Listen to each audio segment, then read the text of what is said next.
Hello dear students, welcome you all again on my YouTube channel. Class 11th आज का topic है हमारे पास, that is called energy. Okay, अब energy क्या होता है इस चीज़ को हम समझेंगे। देखो भाई, इससे पहले आप लोगों ने पढ़ा था वर्क डन। तो वर्क डन क्या होता है? अगर हम किसी और बॉडी को क्या लगाते हैं, फोर्स लगाते हैं।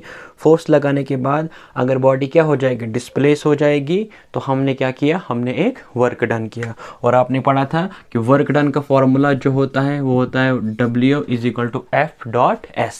और अगर कोई बॉडी, देखो, if S is equal to 0, मतलब अगर कोई बॉडी की डिस्प्लेसमेंट क्या होगी, 0। जैसे मैं दीवार को क्या लगा रहा हूँ, फोर्स लगा रहा हूँ, और अगर दीवार डिस्प्लेस नहीं हो रही है, अगर डिस्प्लेसमेंट क्या है उसका 0, तो जब आप इसकी जगह S की जगह 0 कर दोगे तो वर्क डन भी क्या बन जाएगा, 0 बन जाएगा। मतलब आपने कोई काम नहीं किया। अगर आप फोर्स तो लगा रहे हो, लेकिन अगर बॉडी डिस्प्लेस नहीं हुई तो हमारा वर्क डन कितना है, 0 है।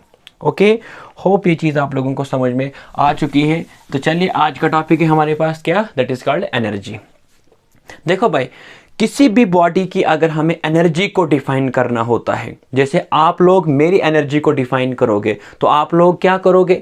हमारे पास तो कोई ऐसा कैलकुलेटर नहीं है, या कोई ऐसा डिवाइस है, या कोई हमारे पास कोई ऐसा ऑप्टिकल डिवाइस है या इंस्ट्रूमेंट है, कोई ऐसा नहीं है कि जिसकी वजह से हम किसी बॉडी की क्या निकाल सकेंगे, एनर्जी, है कि नहीं?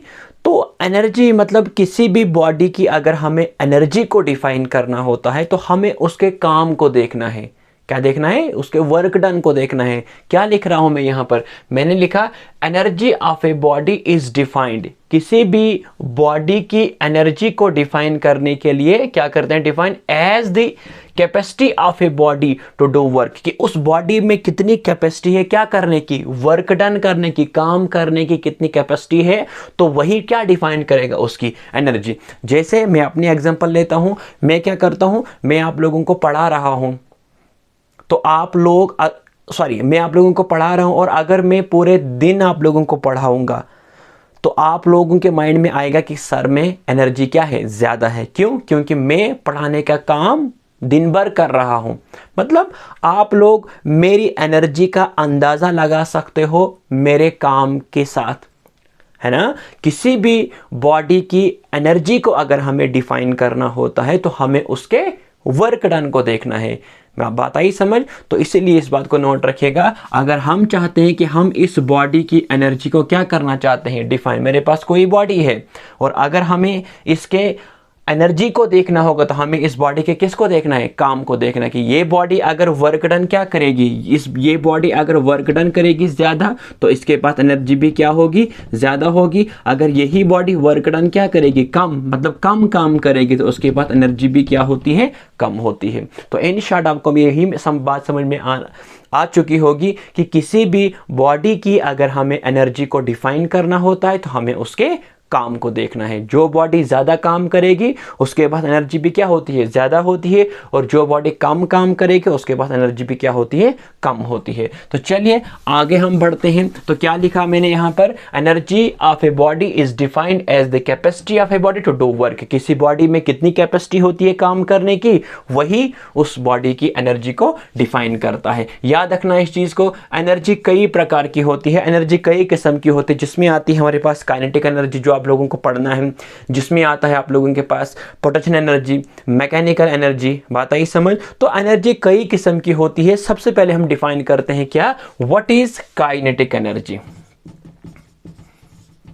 आज का टॉपिक क्या होगा भाई हमारे पास, एनर्जी की पहली type, that is called kinetic energy. और ये आप लोगों का एग्जाम में पूछा जाता है ये वाला क्वेश्चन, तो याद रखना इस चीज को। काइनेटिक एनर्जी कौन सी बॉडीज में अब होती है? एनर्जी तो बॉडीज के अंदर ही होती है, तो काइनेटिक एनर्जी कौन से बॉडीज में होती है? याद रखना, जो भी बॉडी क्या होती है, याद रखेगा इस चीज को, जो भी बॉडी मोशन में होती है उसके अंदर एक टाइप की एनर्जी स्टोर होती है, जिसका नाम कौन सी एनर्जी है, काइनेटिक एनर्जी। जिस तरह से मूविंग कार, गाड़ी चल रही है, तो उसके पास कौन सी एनर्जी होगी, काइनेटिक एनर्जी। मैंने कोई स्टोन थ्रो किया, बात आई समझ, जिसने विंडो क्या कर दिया, तोड़ दिया, किसी के घर का शीशा क्या कर दिया, तोड़ दिया, तो उस स्टोन के पास कौन सा एनर्जी थी, काइनेटिक एनर्जी।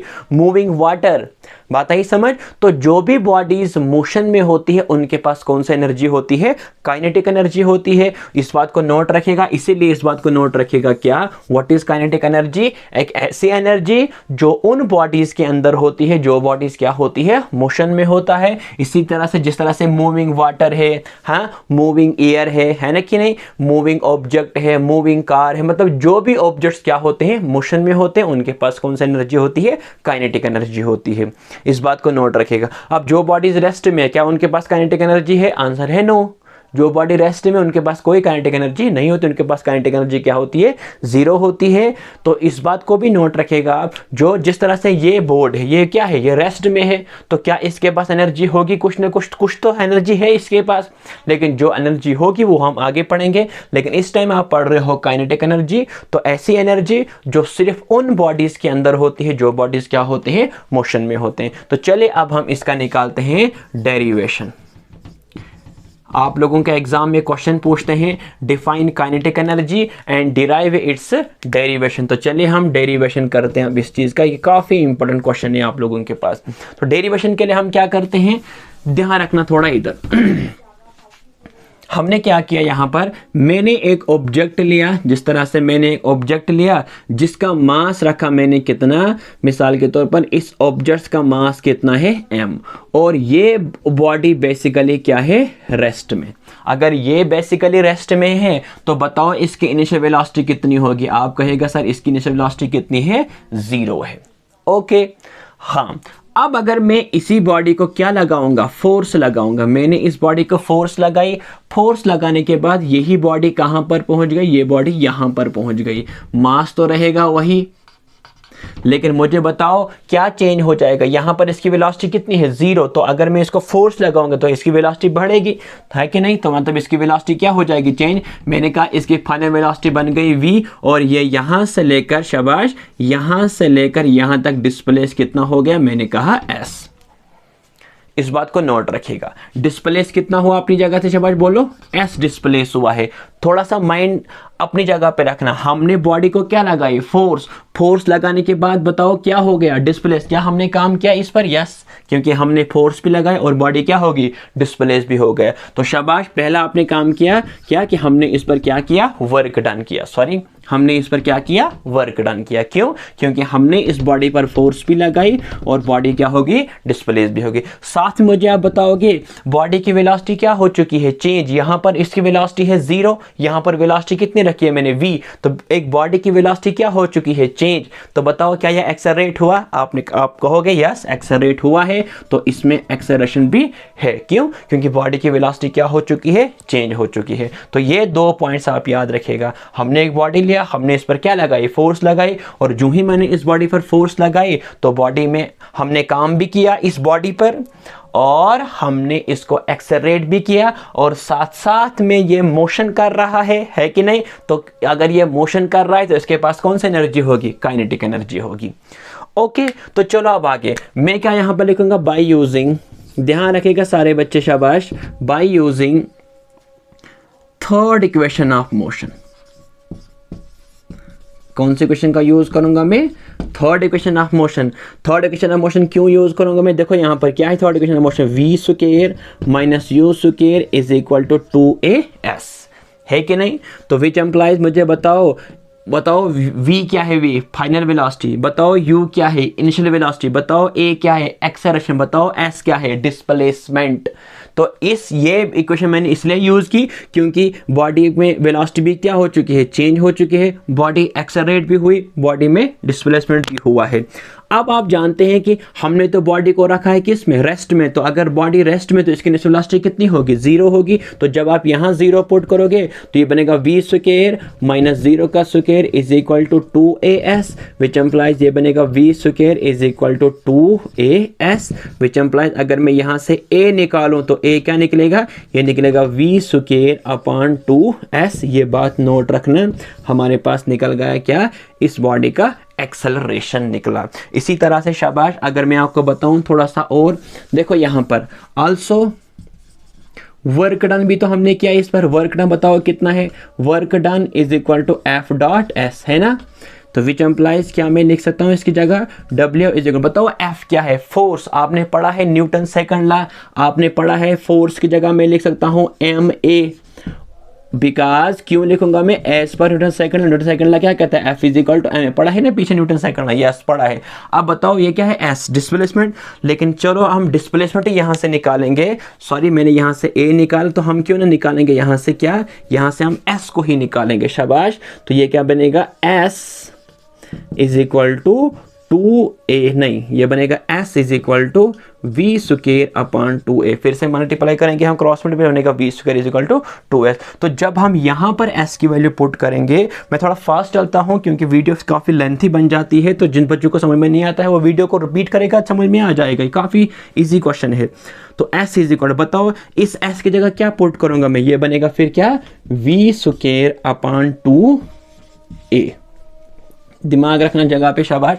मैंने S की जगह लिख दिया यहाँ पे ना F डॉट S, तो V square upon 2A, this A and this A get cancel, तो ये बनेगा which implies W is equal to M V square upon 2A। तो क्यों ना हम लिखेंगे इसकी जगह W is equal to 1 upon 2 M V का स्क्वायर, थोड़ा बड़ा लिखता हूँ मैं, 1 अपॉन 2 M V का स्क्वायर। तो देखो अब हमने क्या किया इस पर, शाबाश ध्यान रखना। अब यहाँ पर हमने क्या किया, इस पर हमने इस बॉडी को फोर्स लगाई, फोर्स लगाने के बाद बॉडी क्या हो रही है, अब चल रही है बॉडी। जैसे आपके पास एक वॉलीबॉल है, आपने उस वॉलीबॉल को क्या लगाया, अपने हाथ से उसको फोर्स लगाया, आपने इसको फोर्स लगाया, ऐसे आप बॉल क्या करने लगा, रोल करने लगा, तो बॉल चल रहा है। अगर बॉल चल रहा है तो वो मोशन में है ना, तो उसके पास कौन सी एनर्जी है, काइनेटिक एनर्जी। तो बताओ वो काइनेटिक एनर्जी उस बॉल के अंदर कहाँ से आई, तो आप आंसर कहोगे सर जो हमने उसको फोर्स लगाई और वो डिस्प्लेस हुआ, उसी वर्क डन की वजह से उसमें कौन सी एनर्जी आ गई, काइनेटिक एनर्जी।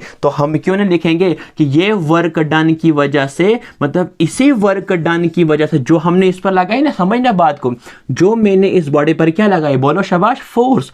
फोर्स लगाने के बाद बॉडी क्या होगी, डिस्प्लेस, शाबाश। मैंने फोर्स भी लगाई और बॉडी क्या हो गई, डिस्प्लेस हो। तो हमने क्या किया, काम।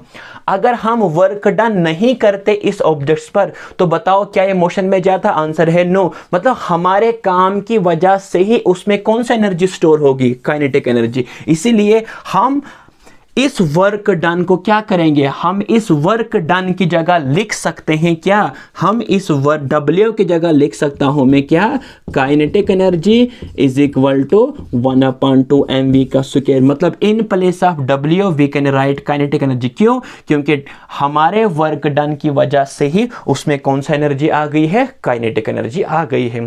होप ये चीज आप लोगों को समझ में आ चुकी होगी, इसलिए इस बात को नोट रखना, काइनेटिक एनर्जी का जो फॉर्मूला बनता है वो बनता है 1 अपॉन 2 mv का स्क्वायर। इसमें m क्या है, मास ऑफ द बॉडी, इसमें v क्या है, velocity of the body. Kinetic energy depend किस पर करता है कि एक बॉडी का मास कितना है और उस बॉडी की वेलोसिटी कितनी है। इधर देखो थोड़ा, if v is equal to 0, अगर हमने किसी बॉडी की वेलोसिटी क्या रख दी, 0, या अगर कोई बॉडी रेस्ट में है, तो अगर वेलोसिटी 0 है तो जब यहां पर आप 0 पुट करोगे तो काइनेटिक एनर्जी भी क्या बन जाएगी, 0। इसका मतलब जो भी बॉडी रेस्ट में होती है उसके पास काइनेटिक एनर्जी 0 होती है, और काइनेटिक एनर्जी सिर्फ उन बॉडीज के पास होती है जो बॉडीज मोशन में होते हैं। होप ये चीज़ आप लोगों को समझ में आ चुकी होगी। और दूसरी बात यह है कि आप लोगों को अगर कहीं पर समझ में नहीं आता है तो आप मुझे मैसेज कर सकते हो, मुझे आप बता सकते हो। आप लोगों को मैंने नंबर भी दिया हुआ है, तो आप लोग उस पर मुझे मैसेज करके अपनी जहाँ पर भी कोई कमी होती है तो आप लोग मुझे बता सकते हैं। ओके, होप ये चीज़ आप लोगों को समझ में आ चुकी होगी। आज के लिए इतना ही, बाकी हम कल पढ़ते हैं। ओके, अल्लाह हाफिज़।